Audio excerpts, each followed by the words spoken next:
ৰজাৰো ৰজা প্ৰভুৰো প্ৰভু মোৰ ঈশ্বৰ তুমি মহান তুমি সৰ্বজ্ঞানী তুমি সৰ্বব্যাপী তোমাৰ দৰে আন কোনো নাই তুমি সৰ্বজ্ঞানী তুমি সৰ্বব্যাপী তোমাৰ দৰে আন কোনো নাই।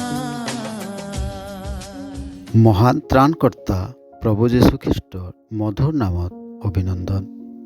পবিত্ৰ বাইবেলৰ মথিয়ে লিখা শুভবাৰ্তা 5 অধ্যায় 20 পদত আমি এইদৰে পাওঁ, কিয়নো মই তোমালোকক কওঁ, অধ্যাপক আৰু ফৰিচীবিলাকতকৈ তোমালোকৰ ধাৰ্মিকতা অধিক নহ'লে তোমালোকে কোনো প্ৰকাৰে স্বৰ্গৰাজ্যত সোমাবলৈ নাপাবা।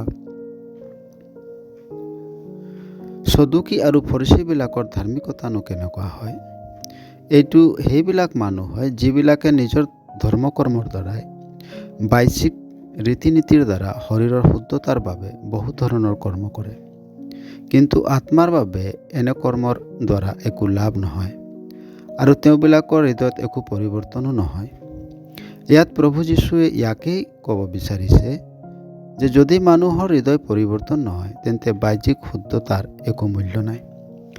আত্মিক আৰু হৃদয় পৰিৱৰ্তনৰ দ্বাৰাহে মানুহে স্বৰ্গৰাজ্যত সোমাব পাৰে। প্ৰভু যীশু যিয়ে পাপ কি তাক নাজানিছিল, ঈশ্বৰে তেওঁকে আমাৰ বাবে পাপ বুলি নিৰূপণ কৰিলে, যাতে আমি তেওঁক বিশ্বাস কৰাৰ দ্বাৰাই ঈশ্বৰৰ ধাৰ্মিকতা হ'ব পাৰোঁ। অৰ্থাৎ যিকোনোৱে ক্ৰুচত বলিদান আৰু মৃত্যুবিলাকৰ মাজৰ পৰা জি উঠা প্ৰভু যীশুক বিশ্বাস কৰে, ঈশ্বৰে তেওঁক সিদ্ধ ধাৰ্মিকতা প্ৰদান কৰে, যি হৃদয় পৰিৱৰ্তনৰ দ্বাৰাই আত্মিক হয়। ঈশ্বৰৰ এই ধাৰ্মিকতা মানুহৰ স্বয়ং স্থাপন কৰা ধাৰ্মিকতাতকৈ বহুগুণে আগবঢ়া আৰু এই ধাৰ্মিকতাৰ দ্বাৰাহে মানুহ স্বৰ্গৰাজ্যত সোমাব পাৰে। প্ৰভু যীশুত বিশ্বাস কৰি আপুনিও ধাৰ্মিক হ'বলৈ ঈশ্বৰে আপোনাক সহায় কৰক। ধন্যবাদ।